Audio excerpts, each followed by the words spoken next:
Hi, this is the lab submission video for YouTube tryout from Team CodeBreakers, that is Group 4, for CompE 285, that is Software Engineering Processes under Professor Shreyams Jain. First, let me introduce you to the team. I am Vimanyu Aggarwal. Hi, Sparsh here. Hi, this is Shreyams. And we have made a YouTube tryout video for the topic Agile Software Development. So let us quickly get started. So what is Agile? Agile software engineering combines a soft philosophy and a set of development guidelines. The guidelines stress delivery over analysis and design, although these activities are not discouraged, and active and continuous communication between developers and customers. So this raises us a few questions. So first is, who does it? Software engineers and other project stakeholders, which includes managers, customers, and end users, work together on an agile team, a team that is self-organizing and in control of its own destiny. An agile team fosters communication and collaboration among all those who serve it. Next, why is it important? A modern business environment that spawns computer-based systems and software products is far-paced and ever-changing. Agile software engineering represents a reasonable alternative to the conventional software engineering for certain classes of software and certain types of software projects. It has been demonstrated that agile developers deliver the product successfully and quickly. So next question arises, what are the steps included in agile software development? Agile development might be best termed as agile software engineering light. The basic framework activities include communication, planning, modeling, construction, and deployment. They remain, but they morph into minimal task set that pushes the team project towards construction and delivery. Some would argue that this is done at the expense of problem analysis and solution design, and we'll get to that later. So the next question arises is, what is the work product? Both the customer and the software engineer have the same view. The only really important work product is an operational working software increment that is delivered to the customer on an appropriate commitment table. So let us now discuss a few agile principles. So the first agile principle is the highest priority is to satisfy the customers through an early and continuous delivery of valuable software. Welcome in changing requirements even late in development, and agile software processes harness change for customers' competitive advantage. Deliver working software frequently, from a couple of weeks to a couple of months, with a preference to the shorter timescale. Business people and developers must work together daily throughout the project. Build projects around motivated individuals, give them the environment and the support they need, and trust them to get the job done. The most efficient and effective method of conveying information to and from within a development team is face-to-face conversation. Working software is the primary measure of progress. Agile processes promote sustainable development. The sponsors, developers, and users should be able to maintain a constant pace indefinitely. Continuous attention to technical excellence and good design enhances agility. Simplicity, the art of maximizing the amount of work not done, is essential. The best architectures, requirements, and designs emerge from self-organizing teams. At regular intervals, the team grows on how to become more effective and then tunes and adjusts its behavior accordingly. So this was a snapshot summary of what an agile development process is. Now we'll cover what all methodologies fall under the term agile software development. So the first one being the most recognized of is Scrum, which Sparsh will explain to you all. Handing over to Sparsh. Hi guys, I will walk you through the Scrum framework of Agile methodology. So this Scrum framework was originally proposed by Schwaber and Beadle. Scrum has some distinguishing features which makes it a special framework in Agile methodology. Such features are The development work in Scrum is partitioned into packets so that we can have incremental additions to the product in each cycle. And another one is testing and documentation are always ongoing with development so that there are no bugs found very late as it might cause a lot of change in the code base. There are sprints of 2 to 4 weeks and the work is completed in them. Meetings are very short. We have some daily meetings in Scrum framework, and these are of typically 15 minutes, where there is a basic agenda that is followed. A basic agenda followed here is that each member tells what did they do after the last meeting till now. If there are any impediments they are facing, what they plan to do next. Demos are delivered to client after each sprint so that they can see the delivered functionality. So these are some of the most basic features that should be covered in the Scrum framework. And now I'm going to walk you through a diagram that would explain the Scrum framework in a better way. So there are some components that are present in the Scrum framework. The first of them is product backlog. The Agile product backlog in Scrum is a prioritized feature list containing short descriptions of all the functionality desired in the product. So all the features that are to be implemented in this product are popped up from product backlog. Next comes sprint backlog. The sprint backlog is an ordered list of product backlog items that a team believes it can complete during this coming sprint. The items are popped from the top of the product backlog during the sprint planning meeting. So after this, we have a sprint of 2 to 4 weeks in which we have daily meetings in a 24-hour cycle, which is headed by the Scrum Master. I explained about the agenda covered in these meetings in the previous slide. So after this cycle, we have a potentially shippable product delivered by increment that we can present to the client. It is not necessary that it will have all the features that were planned in the beginning of the sprint. But it does have all the features that were covered in the sprint. This is a good way to get the feedback from the client in the sprint. So Scrum meetings, I would reiterate, are short meeting daily held by the Scrum team. 3 questions are asked and answered by all team members. What did these questions are? What did you do since the last team meeting? What obstacles are you encountering? What do you plan to accomplish by the next team meetings? So, and these meetings are headed by a Scrum Master. So this is one of the very basic and important aspect of a Scrum framework. So, and so as these demos are equally as important as the whole sprint, because we can deliver the software increment to the customer so that the functionality has been implemented, can be demonstrated and evaluated by the customer. It is important to note that the demo may not contain all the planned functionality, as I said before. And so Scrum assumes upfront existence of chaos. So it is always flexible and enable a software team to work successfully in a world where elimination of uncertainty is impossible. So that's all about Scrum framework. And now I will hand it over to Vimanyu to explain about extreme programming. Hi friends, I'm Vimanyu again, and we'll be discussing about extreme programming. Extreme programming is also called XP, and it is the most widely used approach to agile software development.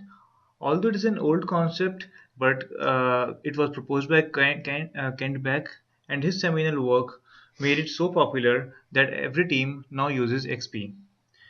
XP uses object-oriented approach and establishes a set of rules and practices that occur within the context of 4 framework activities, which we'll be going to discuss in detail. The first of one of them being planning, then design, coding, and testing. So first let's talk about XP planning. XP planning is also called planning game and begins with the requirement gathering to understand the business requirements and get a broader feel for the required output and major features and functionality. So first practice that is done in extreme planning is the creation of user stories. After the creation of user stories, Agile team assesses each and every story and assigns some points which are called the cost. The greater the difficulty of a user story, the greater is the cost. The stories are then grouped together for making a deliverable increment. A commitment is made on a delivery date, and once a commitment is made on a delivery date, it cannot be rolled back. After the first increment is delivered, the project velocity is computed, which serves as a guideline on how the further increments will be delivered and at what pace. So, a project velocity is used to help define subsequent delivery dates for other increments, as it establishes the quality of a current agile team. Next is XP design. XP design recommends and follows a few principles, first of them being the KISS principle, that is, keep it simple. A keep it simple design principle implements that a simple design is always preferred over complex requirement. Extreme programming also encourages the use of CRC cards, that is, class, responsibility, and collaborators cards, before making any kind of coding activity. For a difficult design problem, extreme programming recommends the creation of spike solutions. Spike solutions is a design prototype that is implemented and evaluated with an intent to lower the risk when true implementation starts and to validate the original estimates for the story containing the design problem. Extreme programming also encourages refactoring. Refactoring is the process of improving software system in such a way that it does not alter the external behavior of the code, yet it improves the internal structure. So it's an iterative process which falls under extreme programming design. Next one being extreme coding. Extreme coding recommends the following of test-driven approach by recommending the construction of unit test cases before coding commences. That is, before any kind of coding starts, all the unit test cases should be written, and all the coding activity follows the execution of unit test cases one by one. Extreme coding also recommends pair programming. In pair programming, two developers sit on one workstation, and one developer does the actual work of coding while the other developer just shadows the first developer. The task of the second developer is to ensure that the first developer who is coding is making good design decisions, following good programming practices, and is not making any silly mistakes. Because two pair of eyes are looking at the code, the actual code which is written is better in quality and meets all the business requirement as compared to the scenario where only one pair of eyes were looking at the code. The last framework is extreme testing. It recommends that all the unit test cases are executed on a daily basis.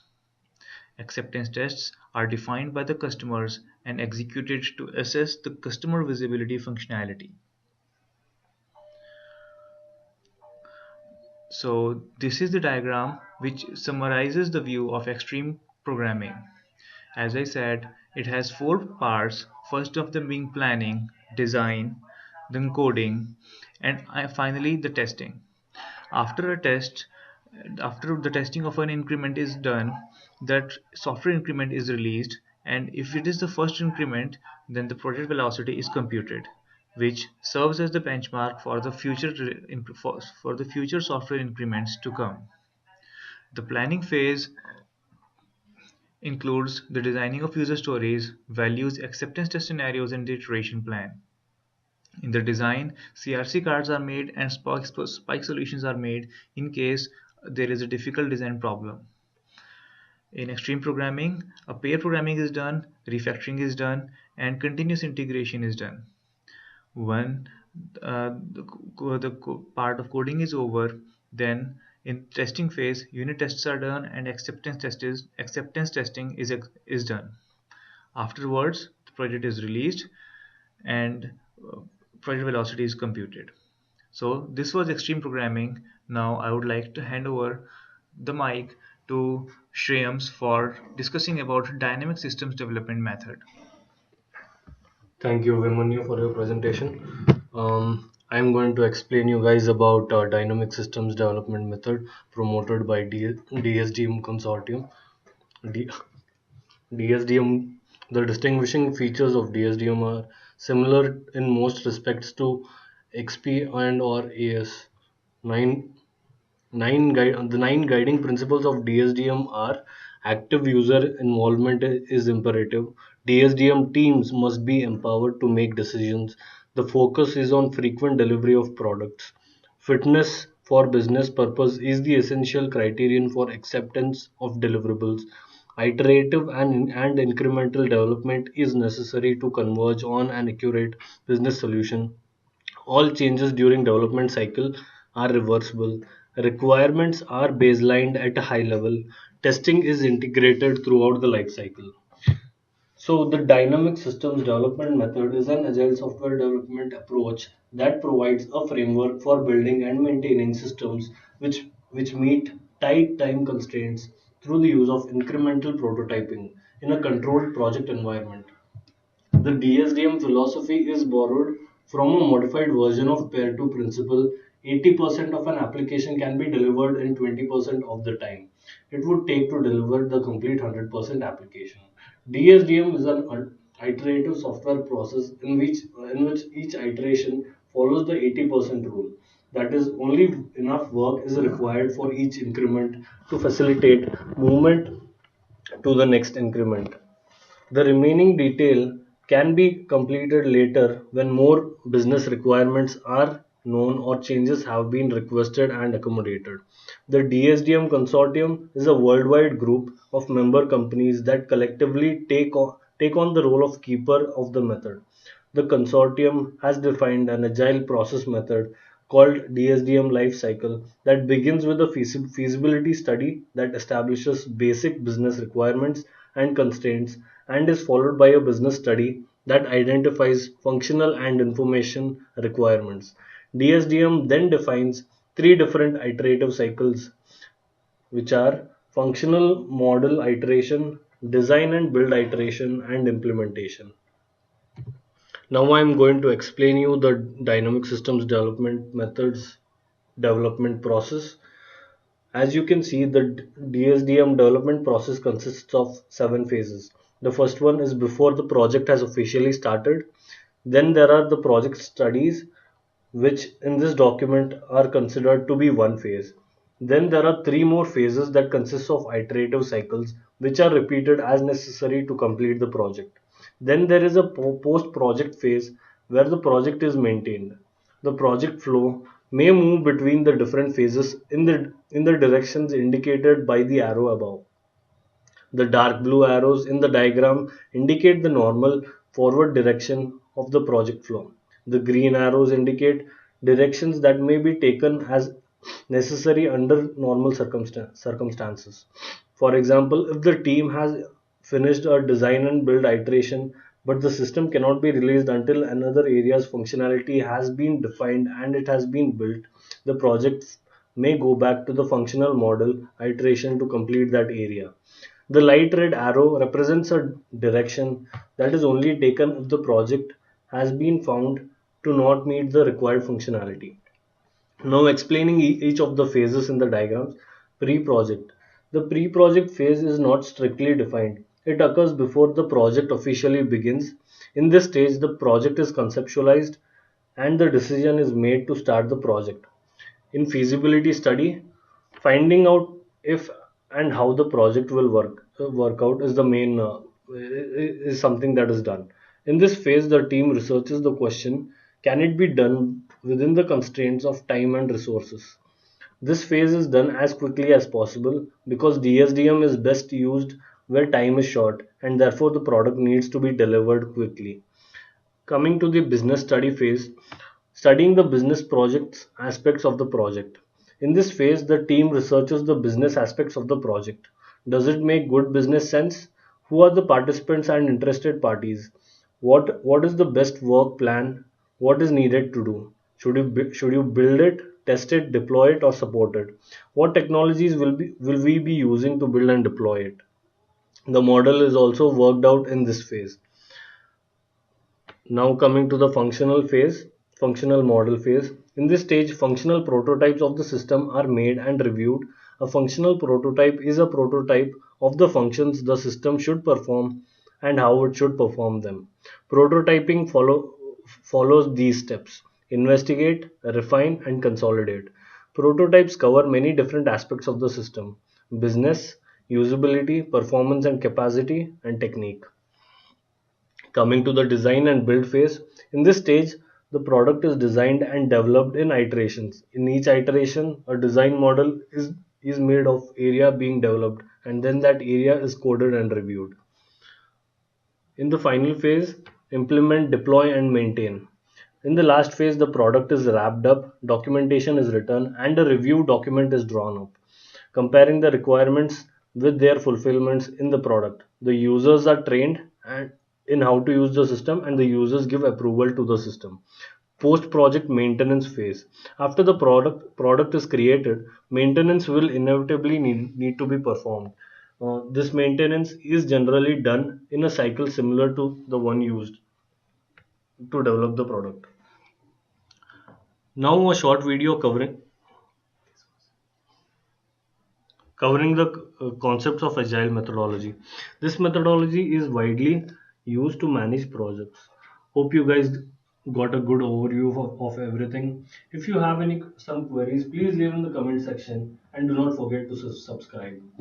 Thank you. Thank you. Thank you.